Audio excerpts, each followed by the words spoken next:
The story begins with a group of soldiers who were sent on a dangerous mission to a strange island. Now we see a helicopter pilot who is on that same mysterious island. Suddenly, he heard a sound, a faint whisper, and the sound of footsteps. Out of fear, he pulled out his gun and moved toward the sound. But suddenly, he saw a gun on the ground. However, it was no ordinary gun. It was exactly like his own gun. It was the same model, and the mark on his gun was the same mark and the same number as well. Seeing this, he became panicked. How could the same gun be in two places? But before he could get a chance to think, someone suddenly came from behind and brutally killed him. The man who attacked him was also wearing clothes exactly like the pilot's. He picked up the pilot's bag, ran toward the helicopter, and quickly flew it away. But as soon as the helicopter flew into the sky, it crashed into an invisible wall. The truth was that this entire island was surrounded by a massive energy field,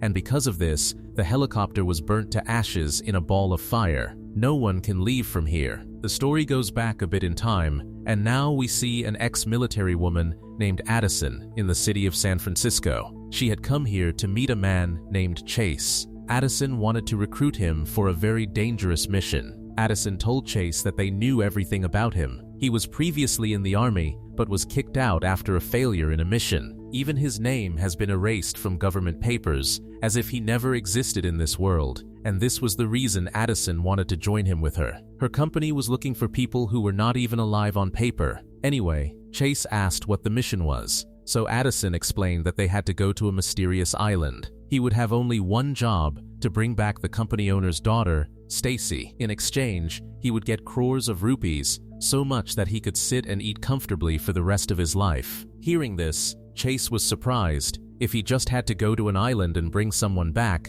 why so much money? But he didn't ask many questions. He needed money very much, so he said yes. After this, Addison found her second companion, whose name was Rusk. Rusk was a sharp-minded detective and an expert in martial arts, but his story was very painful. His entire family had died in an accident, and since that day, he only took on the most dangerous missions. When Addison told him about the money and the mission as well, Rusk also said yes to joining. Then the next day, the whole team gathered at a private airbase. Now, Addison had a team of 6 people, including Chase and Rusk. Addison began explaining the mission to everyone. She said that there are 2 research centers on that island, one in the north and one in the south. They would land in the middle of the island by helicopter, then be divided into 2 teams and search both places. The south team consisted of Addison, Chase, and Dex, while the north team was Rusk and Colt, who knew how to operate heavy weapons well, and then Tag, who was a genius with machines and drones. They didn't know which center Stacy was being kept in, so both teams were going to search in their respective areas.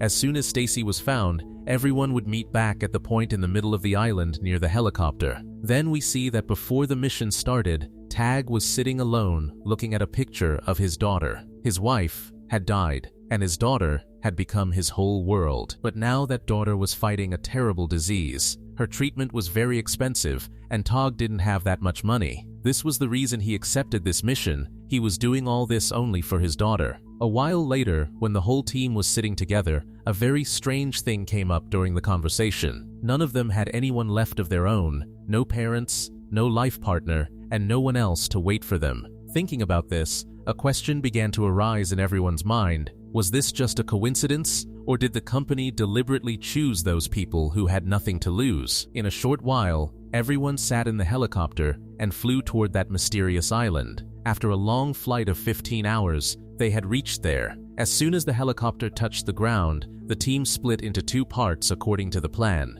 Addison, Chase, and Dex began moving toward the south, but after going a short distance, their steps stopped because what was in front of them was heart-wrenching. Many corpses were lying scattered on the ground. People had been killed in such a way as if some wild beast had torn them apart. The 3 prepared their weapons and began moving forward cautiously. Addison immediately pulled out the radio and wanted to warn the other team, but no answer came. The radio was completely dead. Dex immediately took out his diary and began writing. Whenever a place felt wrong to him, he would make a note of all that, and this island was looking more dangerous every moment. On the other side, Rusk, Tag, and Colt were moving toward the north in the forest. Suddenly, Rusk's eyes fell on a rope that was tied to a tree. It looked very old, but seeing its knot, he felt very strange. Rusk said that he felt like he had tied this before, but he composed himself, thinking how that could be possible, and moved forward. In a short while, their radio also went dead. Now both teams were unable to have any contact with each other.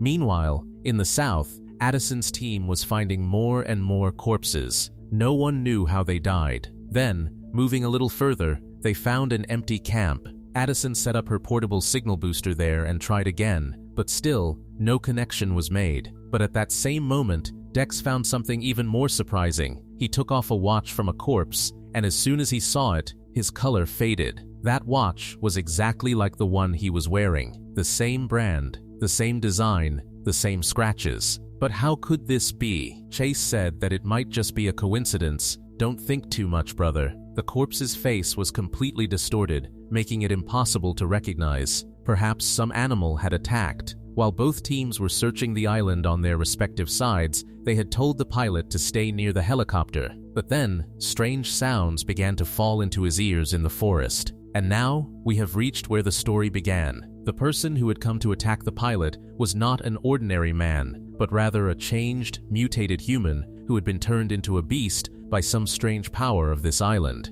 After killing the pilot, that changed man sat in the helicopter and tried to escape. But as soon as the helicopter flew into the air and began to go up, it crashed into an invisible wall and exploded with a loud blast. This incident proved that no one can escape from this island. On the other side, near the camp, Tag and Dex suddenly heard a sound. When they went to see, their eyes remained wide open. A man was standing alive in front of them. He identified himself as Dr. Young. He explained that he had come here this morning with his research team. But when they reached the island, everything was already destroyed. The people of his team were killed one by some unknown thing. Hearing this, Addison and the other people were surprised. Addison said that no other team was supposed to come here before us, but Dr. Young stuck to his word. Then those people asked him about Stacy, the same girl they had come here to save. As soon as he heard Stacy's name, Dr. Young's face changed, and he slowly told them to come with him. He took them to a lone building in the middle of the forest. There,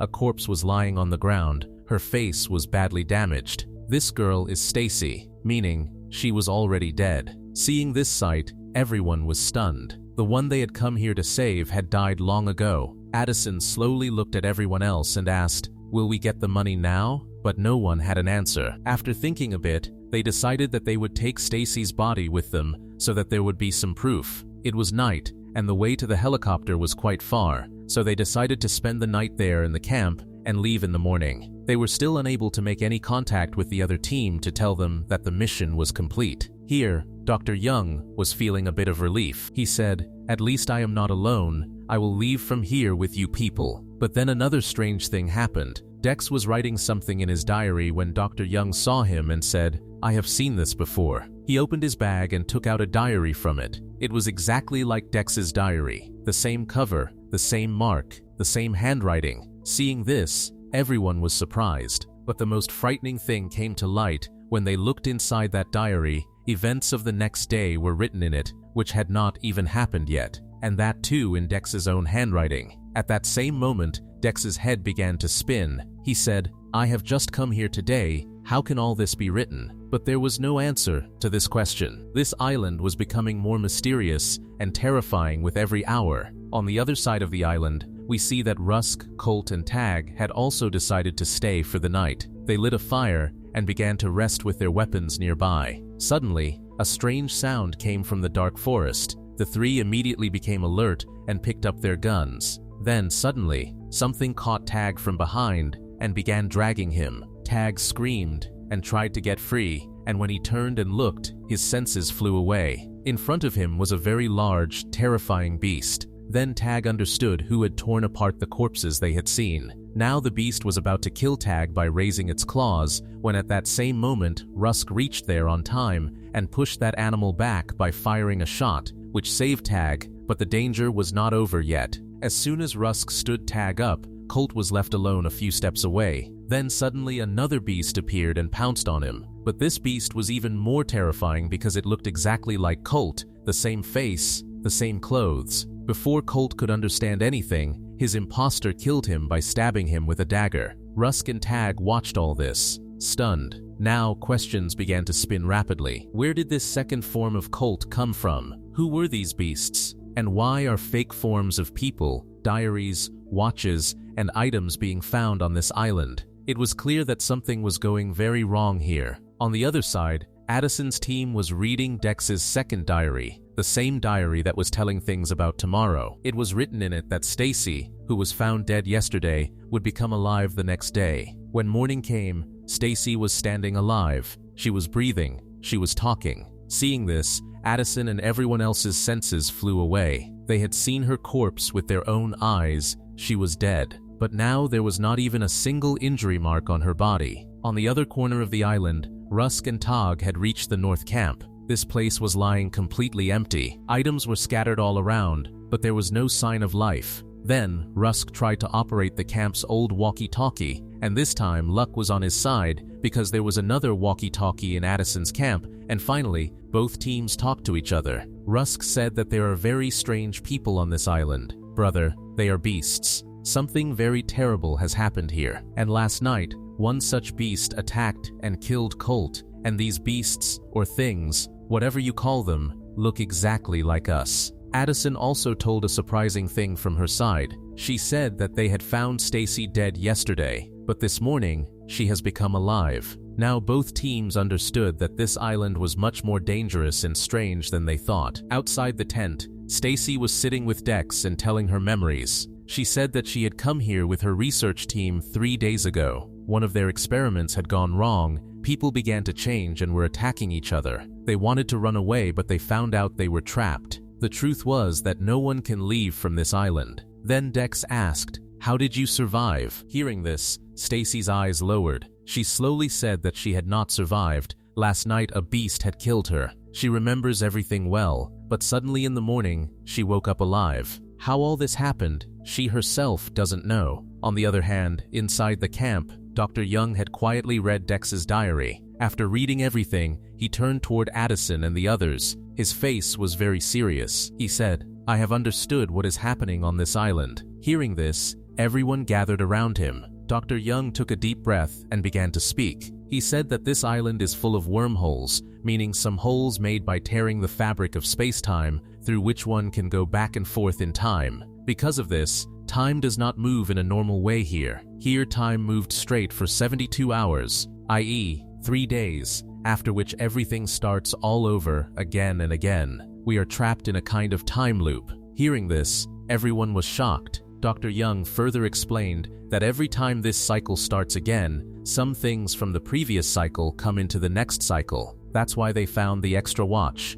this diary of the future, and that rope which Rusk felt he had tied. All these things were left behind by their own old forms. Now everyone understood that they had been here before, and that too, not just once. Every 3 days, Addison and her team reach this island again, thinking that they have come here for the first time. But in reality, it was not so. They all were trapped in the cycle of time. On this, Chase asked in a panicked voice, "Then where did their other forms go?" Dr. Young lowered his eyes and said that most of them are dead. "I have seen their corpses, which are scattered all over the island. Their faces were distorted so that no one could recognize them. But those were you people only." Hearing this truth, everyone became silent. Now Dr. Young began to say further that not all the people died, but rather some changed with the power of this island. According to the diary, any human who stays on this island for more than 3 days loses his mind, body, and consciousness. This means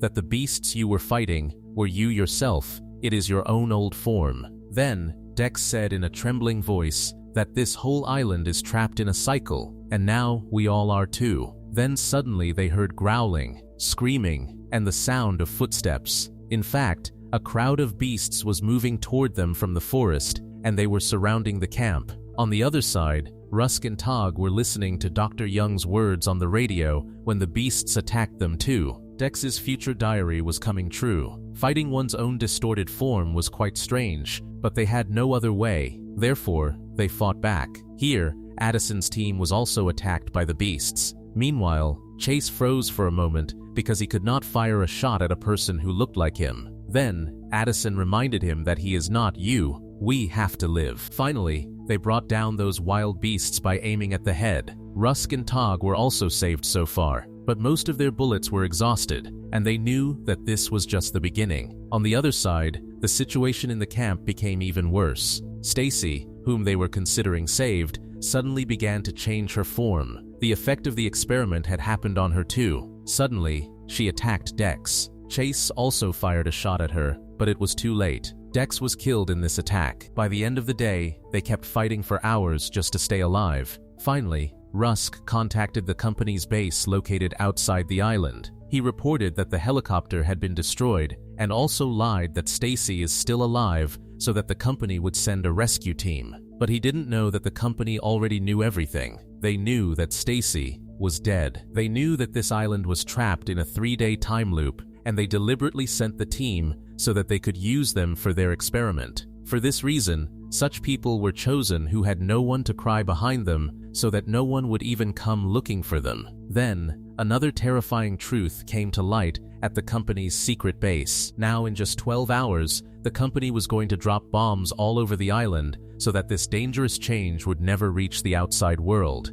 Now, only 5 people were left alive, and they would have to somehow escape alive themselves before the island is destroyed. Now, Rusk and Tag told everything to Addison, Chase, and Dr. Young via radio. But now the biggest problem was that their helicopter had been destroyed. When everyone began to lose hope, suddenly Rusk remembered something strange. Since coming to the island, he was seeing some things, events that never happened. He thought it was a delusion of his mind, but now he understood the truth because time is flowing backward on this island. That's why he was able to see memories of the future. In one of these memories, he saw a small boat hidden on the edge of the island, which is their last way to get out of here. Then as soon as morning came, both teams began moving toward the place where Rusk had seen the boat. Addison's team was closer, so they reached there first and began waiting for Rusk and Tog. Dr. Young checked it and told them that the fuel tank is completely full, and if a storm does not come in the sea, we can reach the city. But Rusk and Tog were still far away. They were moving forward while fighting the beasts.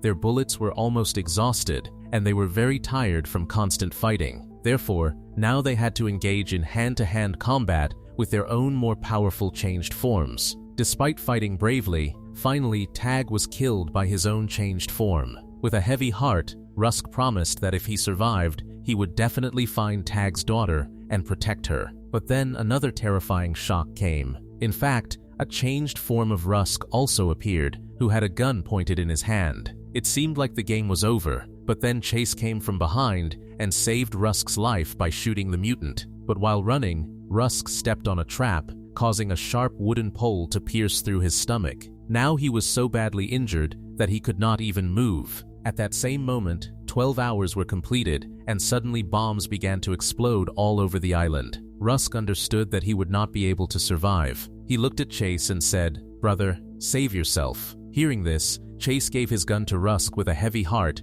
and, saying goodbye, ran toward the boat. This was his last chance. Meanwhile, Dr. Young was watching the bombs falling all over the island. He turned toward Addison and said that they must leave now. They cannot wait for Chase anymore. But Addison flatly refused. She was not ready to go anywhere without Chase and Rusk. Then, being helpless, Dr. Young knocked Addison unconscious and began to operate the boat alone. But then suddenly, by luck, Chase also reached the shore. At that same moment, he jumped with all his strength and caught the rope tied behind the boat. Then, Addison also regained consciousness, and what she saw was very terrifying. In fact, now Dr. Young began to change. He had stayed on the island for the longest time, and as soon as 3 days were completed, his form began to change. His eyes were glowing, and his face had become distorted. Suddenly, he pounced on Addison to kill her. At that same moment, the sound of one last bullet echoed. This was none other than Rusk.